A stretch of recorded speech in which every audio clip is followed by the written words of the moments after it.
Do we get biased reporting when it comes to issues of prisoners and prisoners' release? Let's find out. Well, Charlie Peters, drug dealers, violent cons, prolific car thieves, burglars, domestic abusers, as you said, have been let out today. So Keir Starmer says he's uncomfortable at some of the scenes you said there about Champagne. But one of the young lags let out, a drug dealer, 6 months out. He said, I'm a lifelong Labour voter now. Charlie Peters, what a time to be alive. Now, around 2,000 prisoners in England and Wales are being freed today early in an attempt to ease the overcrowding crisis in British jails. The offenders, all of whom are serving sentences of less than 5 years, are being released after a mere 40% of their sentence rather than the usual 50%. And it comes with reports that hundreds of victims were unaware that perpetrators of crimes against them are being freed amid warnings that the public are being put at heightened risk. Hello everybody, welcome to Breakdown, the podcast series that breaks down all the latest crime and punishment news, but it does so with a twist. So the reason I wanted to do this short video is because we are in the midst of a policy decision by the Labour government to release prisoners from prison that pose the lowest risk or don't pose a high risk to society because they're serious violent offences or sexual offences at 40% of their sentence tariff as opposed to 50% of their sentence tariff, which they were currently expected to serve. Now, the reason I wanted to do this short video, or have a little bit of a rant, which I usually do, for those that know me, about the bias that's being presented, or at least that I believe is being presented in the media. So what I'm going to do is I'm going to look at both sides of that bias, and then at the end I will try to do a little bit of a conclusion based on my own analysis from my lived experience on being in prison and also working with people who are released from prison. So the first thing to note is that some media outlets, and I won't mention who they are, but what they're trying to do is drum up a discourse of fear, and it's partly, in my view, to discredit the current Labour government. And I'm not here to defend the Labour government, but the decision that's been made now is because of 12 years or 13 years of Tory government who have ignored this issue of prison overcrowded, sent more people to prison and for longer, and it's created a real problem in terms of overcrowding. So the Labour government have come in, they've picked this issue up, and this is the decision that they've gone with. I don't know whether it's the right decision or not. I'm not paid enough to know that. But then when some media outlets are creating this discourse of fear to discredit the Labour government, what they're trying to argue is that all these dangerous prisoners are going to be released into the community, your community, and you are going to be at risk. Now, the problem with this discourse is that reoffending has always happened. It's quite high in this country. It's one of the highest in Europe, actually.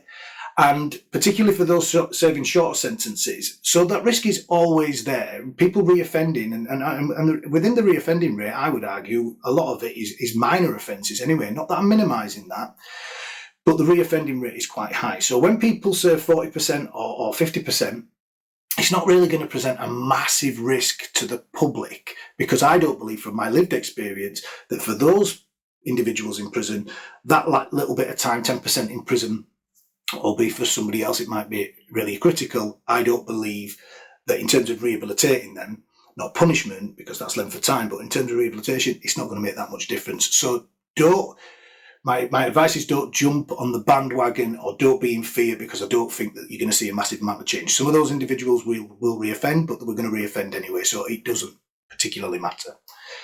The other side of the argument, however, which is relevant and something that jumped out to me and wanted me to prompt to do this video, is that people like me who've got lived experience, and I went to prison 4 times, and I heard someone yesterday who's also been to prison on numerous times, and they came, what I would argue, with a and this is true of me as well, by the way, it was true of us all, but we just have to be able to unpack it. They came with a bias, and that bias and that discourse that they came with was that society as a whole needs to buy into rehabilitation, and that the transition from prison to probation needs to be more seamless to help reduce the reoffending rate, which didn't really get to the problem at hand in terms of people being released early or later and whether that places us at risk.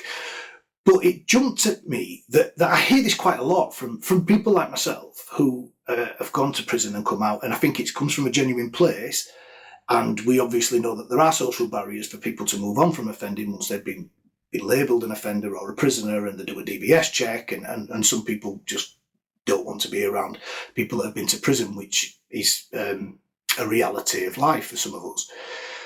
However, the reason I think this kind of unpacked a little bit in my mind was because of my practice experience of working in youth justice for 15 years. Now, I had good relationships with the kids that I worked with, whether they wanted to reoffend or whether they didn't want to reoffend, whether they had a desire to be pro-social or a desire to be pro-criminal. It didn't matter to me because I spent time in prison with people in both camps. And the reason I point that out is because what you don't hear a lot from people like myself is this genuine lived experience that does highlight that when you go to prison, for example, I've been in prison with people that say, when I get out, I'm going to commit crimes I'm going to rob drug dealers because they're not the people that are going to, as victims, ring the police and get me arrested and I end up back in prison. With that mindset, it is not about society believing in rehabilitation, nor is it about having seamless transition from prison to probation. And I've worked with those individuals, and that's about risk management and trying to help them and assist them to change that thinking. But believe me when I say to you, that's not easy.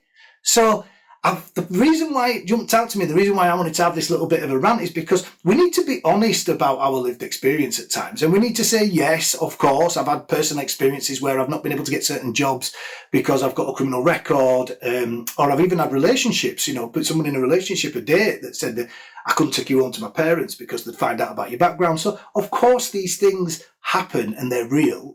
And if we have more opportunities, it increases the likelihood that we can go through that change process.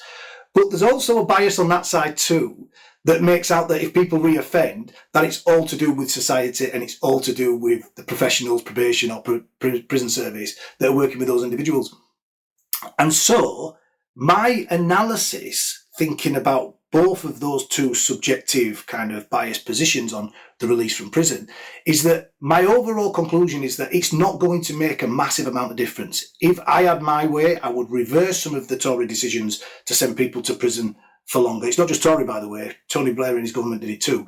But I think we're sending too many people to prison and we're sending them there for too longer time, and it's an aging population.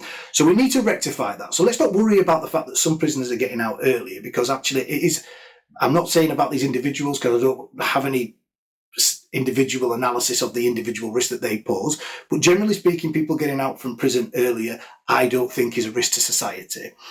And then also when we're hearing these narratives that when people are released from prison and the reoffending rate is solely the responsibility of society or solely the responsibility of individual practitioners, I think that's a little bit unfair on society and also on the practitioners that are working with those individuals, because if someone's not got the desire to change, I know from my experience of being a youth justice practitioner, it is not easy to get those individuals to have that motivation to change.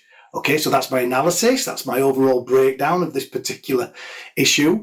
If you like my little rants, please press like. And also, if you could, it would be wonderful and help me if you could subscribe to the channel. And every now and again, I'll pop up and have another rant on issues to do with criminal justice.